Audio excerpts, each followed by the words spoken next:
பர்திமேயு சுவிசேஷ ஊழியங்கள் வழங்கும் நற்செய்தி நேரம். தேவ செய்தி பாஸ்டர் ஆர். அகஸ்டின்.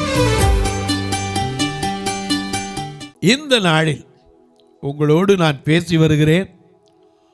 ஆரோக்கியம்.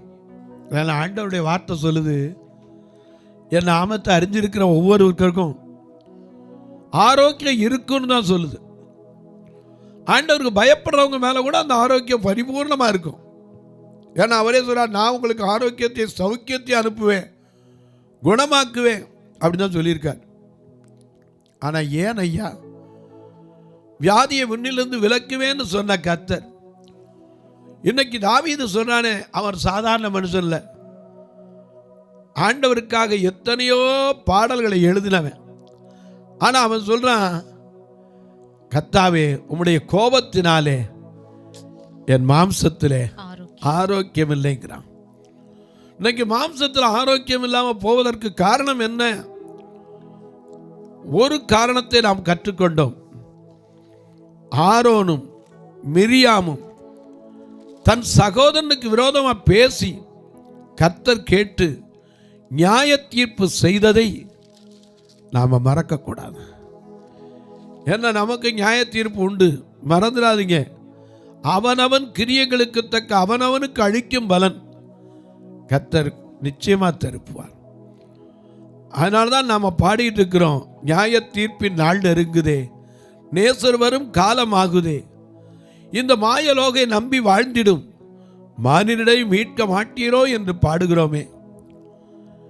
இப்போவும் இன்னொரு காரியத்தை நாம் தியானிக்க போகிறோம். உங்கள் வேதாகமத்தை தயவு செய்து நீங்களும் கையில் எடுத்து இன்னொரு மனுஷனுடைய காரியத்தை நாம் பார்க்க போகிறோம். எப்படி வியாதி வருகிறது, கர்த்தருடைய கோபம். எவ்வளோ பெரிய மனுஷன் மேலேயும் கர்த்தருடைய கோபம் சில நேரத்தில் வந்துடுது. லூக்கா எழுதின சுவிசேஷம் 1 அதிகாரம் 17வது வசனத்தை எல்லாரும் திருப்பீங்களா? அப்படி எல்லாரும் திருப்பி எடுக்கிற வரைக்கும் அல்லேலூயா. உன்னை அன்றி பேரே கதி ஒருவரில்லையே சுவாமி, தன்னையே பலியாயின்ற மன்னுயிர் ரட்சகனை, மன்னுயிர் ரட்சகனை,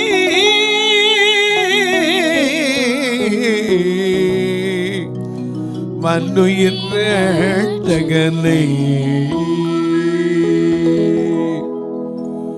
உன்னை அன்றி பேரே கதி, உன்னை அன்றி பேரே கதி ஒருவர் இல்லையே சுவாமி, தன்னையே பலியாயின்ற மன்னுயிர் ரட்சகனை. உன்னை அன்றி பேரே கதி ஒருவர் இல்லையே சுவாமி, தன்னையே பலியாயின்ற மன்னுயிர் ரட்சகனை. அன்னை தந்தை முற்றா சுற்றா யாரும் உதவுவாரோ, அன்னை தந்தை முற்றா சுற்றா யாரும் உதவுவாரோ, அதிசயம் மனுவேலா ஆசையன் ஏசு சாமி, அதிசயம் மனுவேலா ஆசையன் ஏசு சாமி. உன்னை அன்றி பேரே கதி ஒருவர் இல்லையே சாமி, தன்னைய பலியாயின்ற மன்னுயிர் ரட்சகனை.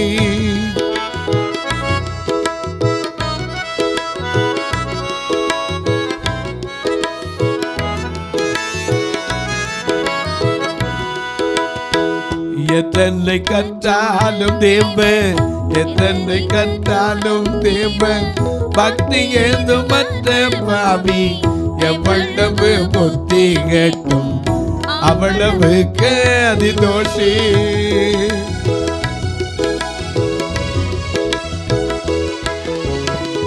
எத்தனை கற்றாலும் தேவன், பக்தி ஏதும் மற்ற பாவி எவ்வளவு புத்தி கேட்டும் அவ்வளவுக்கு அதிதோஷி.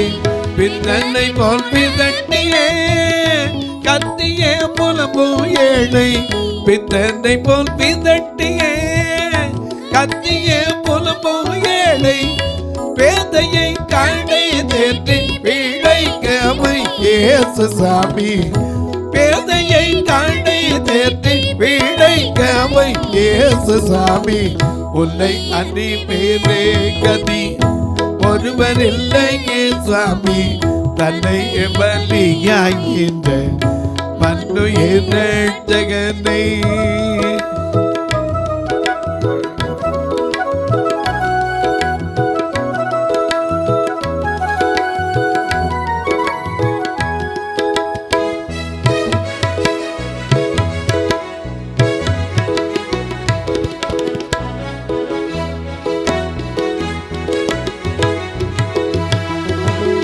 பண்ணின துரோகமெல்லாம் பண்ணின துரோகமெல்லாம் எண்ணினால் எத்தனை கோடி பாதகத்துக்குள்ளோ இல்லை.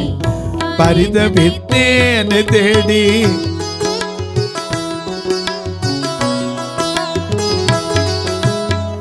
பண்ணின துரோகமெல்லாம் எண்ணினால் எத்தனை கோடி பாதகத்துக்குள்ளோ இல்லை. பரிதவித்தேனை தேடி கண்ணினரும் திருவடி காணல் தகுமோதா. கண்ணினரும் திருவடி காணல் தகுமோதா. கண்ணியன கருள் மூடி வாடியோ இயேசு சாமி. கண்ணியன கருள் மூடி வாடியோ இயேசு சாமி. உன்னை அன்றி உன்னை அன்றி உன்னை அன்றி பேரே கதி ஒருவர் இல்லையே சாமி. தன்னை பலியாகின்ற மன்னுயிர் ரட்சகனை. மன்னுயிர் ரட்சகனை.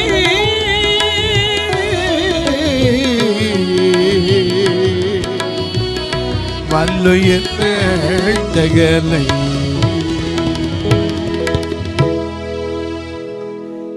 எல்லாம் எடுத்திருப்பீங்க. லூக்கா எழுதின சுவிசேஷம் 1ஆம் அதிகாரம் 17ஆம் வசனம். பிதாக்களுடைய இருதயங்களை பிள்ளைகளிடத்திற்கும் கீழ்ப்படியாதவர்களை நீதிமான்களுடைய ஞானத்திற்கும் திருப்பி உத்தமமான ஒரு ஜனத்தை ஆயத்தப்படுத்துவாயாக. அவன் எலியாவின் ஆவியும் பலமும் உடையவனாயும் அவருக்கு முன்னே நடப்பான் என்றார். அதற்கு அப்பொழுது சகரியா தேவதூதனை நோக்கி, இதை நான் எதினால் அறிவேன்? ஊமையா போனது இதனாலதான். சந்தேகம் மனுஷனுக்கு என்ன செய்யக்கூடாது, வந்துடக்கூடாது. சொல்றவர் யாரு, எந்த இடத்துல பேசுறோம், கொஞ்சம் யாதாரண ஆள் இல்லைங்க. சகரியாவை குறித்து வாசிக்கிறோம். லூக்கா எழுதின சுவிசேஷத்தில் 1ஆம் அதிகாரத்தில் முதல் வசனத்திலிருந்து பாருங்க. ரொம்ப அழகா நமக்கு எழுதி வச்சிருக்கார்.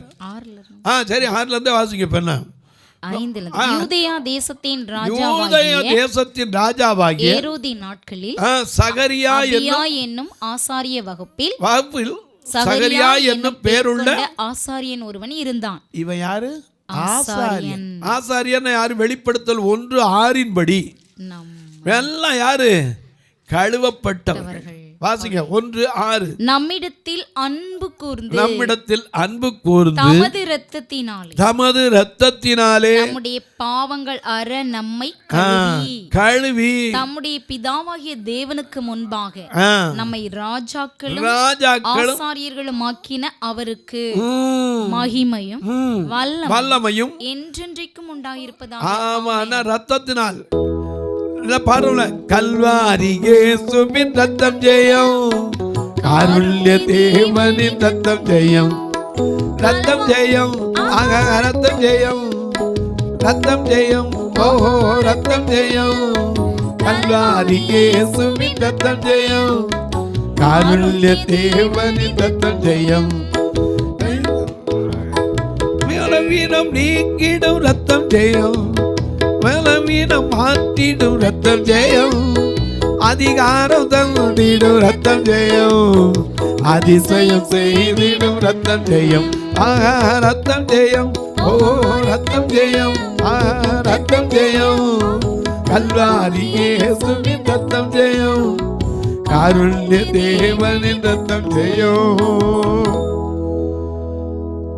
ஐயா, நம்மிடத்தில் அன்பு கூர்ந்து தமது ரத்தத்தினாலே கழுவி நம்மை ஆசாரியர்கள். அந்த ஆசாரியன் வாசிங்க. அபியா என்னும் ஆசாரிய வகுப்பில் சகரியா என்னும் பேர் கொண்ட ஆசாரியன் ஒருவன் அப்பன இருந்தான். ஆசாரியன், பிள்ளை ஆசாரியன். அவன் மனைவி ஆரோனுடைய குமாரத்திகளில் ஒருத்தி. சரி. அவள் பேர் எலிசபெத். அவர்கள் இருவரும் கர்த்தரிட்ட சகல கற்பனைகளின்படியும் நியமங்களின்படியும் மற்றவர்களாய் நடந்து. ஆனா குற்றமற்றவன் சந்தேகப்படலாமா? இன்னைக்கு நமக்கு அப்படித்தான் ஆண்டவரை தேடுவோம். ஆனா சொன்னா நம்மால என்ன செய்ய முடியாது, விசுவாசிக்க முடியுமா? அதனால தான் மார்த்தாள் மரியாள் ஆண்டவருடைய சத்தத்தை கேட்குறவங்க, அவங்ககிட்ட தான் சொல்கிறாரு, நீ விசுவாசித்தால். ஏன்னா அவங்களுக்கு விசுவாசம் இல்லைன்னு சொல்லிட முடியுமா? ஆண்டவர் எத்தனை முறை அவங்க வீட்டுக்கு வந்து போயிருக்காரு. ஏன்னா பெத்தானியாவில் இருக்கும்போது அடிக்கடி அங்கே போய் என்ன செய்வார், ஆமாம் தங்குவார். அங்கே இருக்கிற இடத்துல அவள் என்ன செய்வா, உட்கார்ந்து கர்த்தருடைய வார்த்தையை என்ன செய்வா, மரியாள் என்னை விட்டு எடுபடாத. அவள் கூட பாருங்கள, என்னை விட்டு எடுபடாத நல்ல பங்கு நீதானையா, நல்ல பங்கு நீதானையா, ஐயா நல்ல பங்கு நீதானையா. எப்படி எப்படி எப்படி நான் தாண்டுவேன், என்ன சொல்லி நான் துதிப்பேன், உம்மை எப்படி நான் பாடுவேன், என்ன சொல்லி நான் துதிப்பேன்.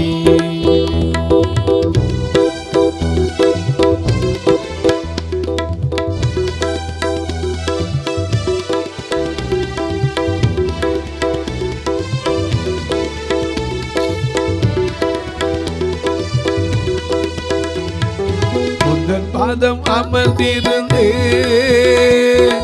ஓயாமல் முத்தம் செய்கிறேன், உந்தன் பாதம் அமர்ந்திருந்து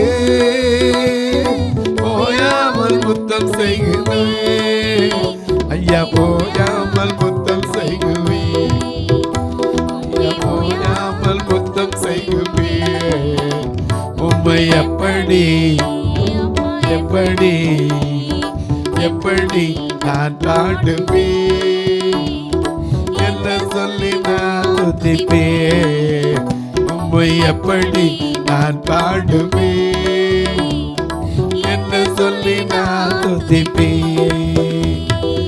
அல்லேலூயா அல்லேலூயா அல்லேலூயா Hallelujah, Hallelujah, Hallelujah, Hallelujah. இப்படி இருந்த மார்த்தாள் மரியாள் வீட்டுக்கு போறாரு, உன் சகோதரன் உயிர் தெழுவாங்கிறாரு. உடனே இவ என்ன சொல்றா, அது எனக்கு தெரியும், கடைசி நாள்ல எழும்போன்னு தெரியும். விசுவாசிக்கிறவன் சந்தேகப்படக்கூடாது.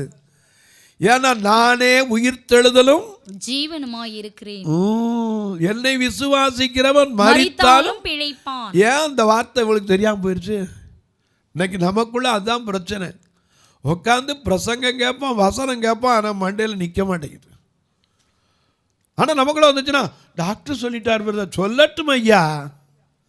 டாக்டர் என்ன வேறு வானத்தில் வந்து கூச்சவரா? நான் மருத்துவத்தை குறை சொல்லலை, மருத்துவர்களையும் குறை சொல்லலை. தெய்வத்துக்கு அடுத்த ஸ்தானத்தில் வை, ஆனால் தெய்வ ஸ்தானத்தில் வைக்காத. அவர் சுகம் தரும் தெய்வம். மறிக்க போறேன்னு எசேக்கியா மறுபடியும் பிழைக்க செய்த தெய்வம். பாதி மாம்சம் அழுகி விழுந்த மிரியாமை மறுபடியும் பரிபூர்ண ஆரோக்கியமாக்கினவர். குஷ்டரோகி வந்து கேட்ட உடனே, ஆண்டவரே உமக்கு சித்தமானால் என்னை சுத்தமாக்க உம்மாலாகுன உடனே மனதுருகி கரம் நீட்டி அதிசயம் செய்கிற தேவன். இன்னைக்கு அநேக நேரங்களில் நம்முடைய வாயில் ஊமை பேசாமல் போகிறோம், காது கேட்காம போது இந்த குறையெல்லாம் இருக்க. என்ன தெரியுமா? ஏசாயா 6ஆம் அதிகாரம் 10ஆம் வசனத்தை வாசிங்க. ஏசாயா 6ஆம் அதிகாரம் 10வது வசனத்தை பாருங்க. மிக அழகாக நமக்கு எழுதி வச்சிருக்கார். இந்த ஜனங்கள் தங்கள் கண்களினால் காணாமலும். கண்ணு இருக்கு, ஆனா யாரை பார்க்கல? கர்த்தரை நோக்கி பார்த்தா என்ன உண்டு? நோக்கி பார்த்ததீனா பிழைத்து கொண்டோமையா. நோக்கி பார்த்ததீனா பிழைத்து கொண்டோமையா. ஒப்பு கொடுத்தீரையா உண்மையே எனக்காக. உலகில் ரட்சகரே உன்னத பலியாக. மகிமை மகிமை மாணிமை மாறா நேசனுக்கே. மகிமை மகிமை மாணிமை மாறா நேசனுக்கே. நல்ல கவனிங்க. சாதாரண மனுஷன் சந்தேகப்படுத்தா நான் பேச மாட்டேன். இவன் கத்தரிட்ட நியமங்கள் கட்டளைகள் எல்லாம் யாவற்றிலும் தவறாம கரெக்டா நடக்கிறவங்க. வாசிங்க. கர்த்தரிட்ட அவர்கள் இருவரும்.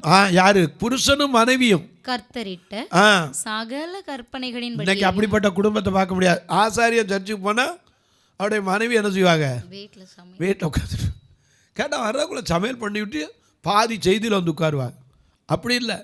கர்த்தரிட்ட சகல கற்பனைகளிலும் நியமங்களின்படியேயும் குற்றமற்றவர்களாய் நடந்து தேவனுக்கு முன்பாக நீதி உள்ளவர்களாய் இருந்தார்கள்.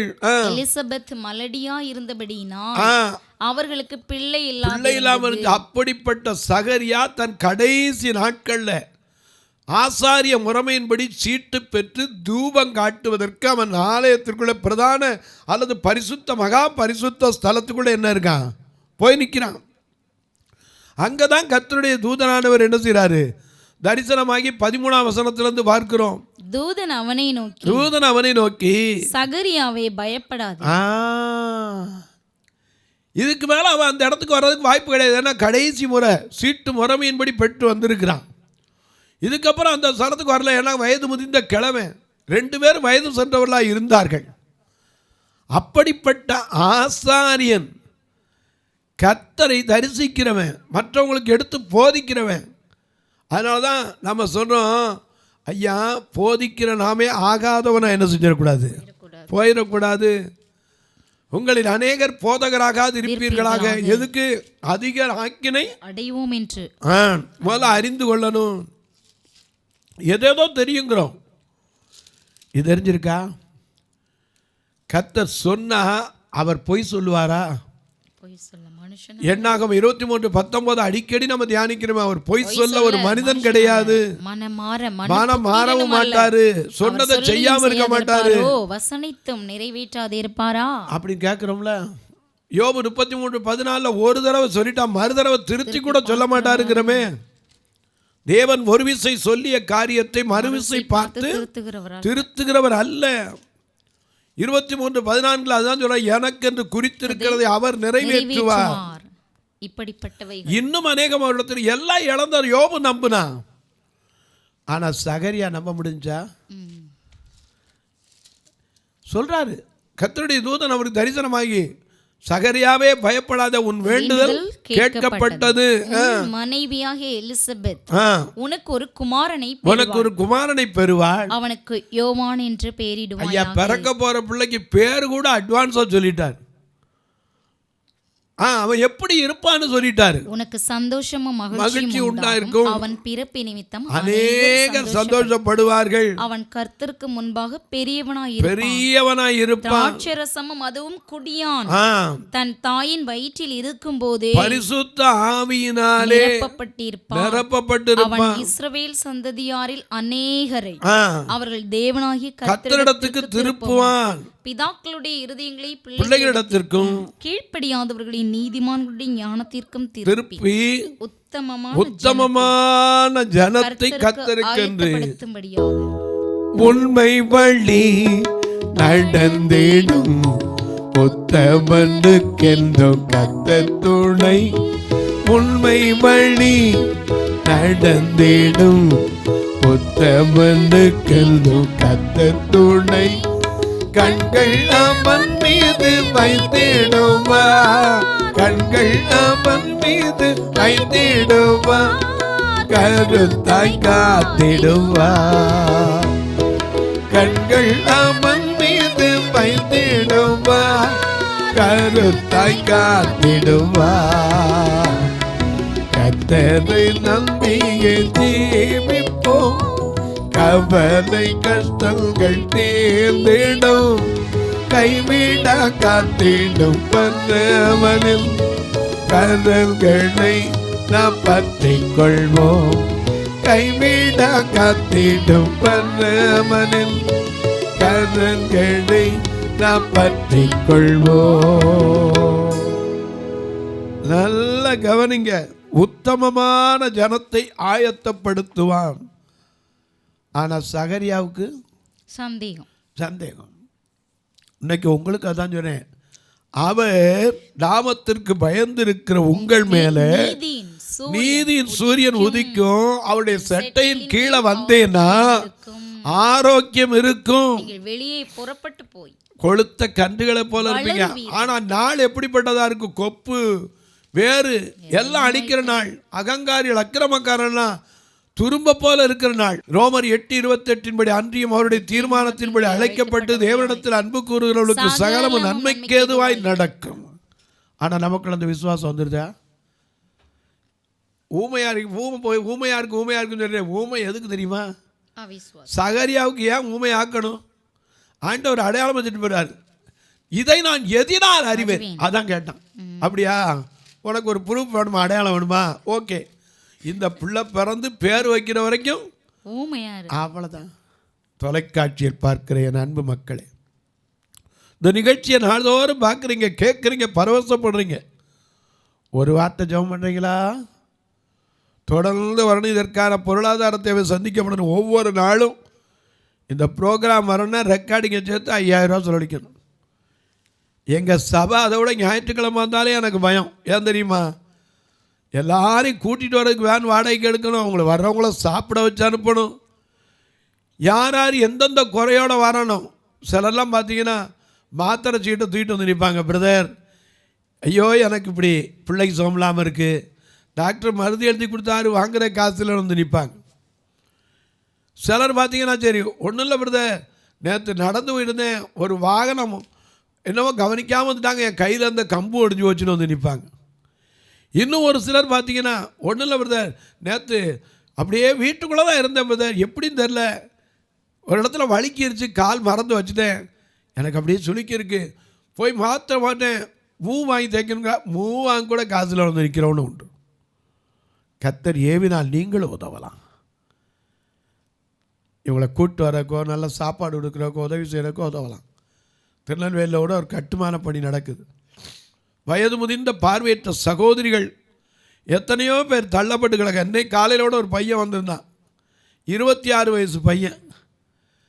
அவன் யார் எல்லாம் இருக்கான், வசதி இருந்தால் எல்லாரும் தள்ளி விட்டாங்க. இன்னைக்கு காலையில் ஃபோன் பண்ணான், ஐயா எப்படியாவது என்னை கொஞ்சம் எடுத்து இடத்துல வச்சுக்கிறீங்களா, நான் பஸ் ஸ்டாண்டில் உட்காந்து கிடக்கேன் ஐயா, எனக்கு கொஞ்சம் இடம் கொடுங்க.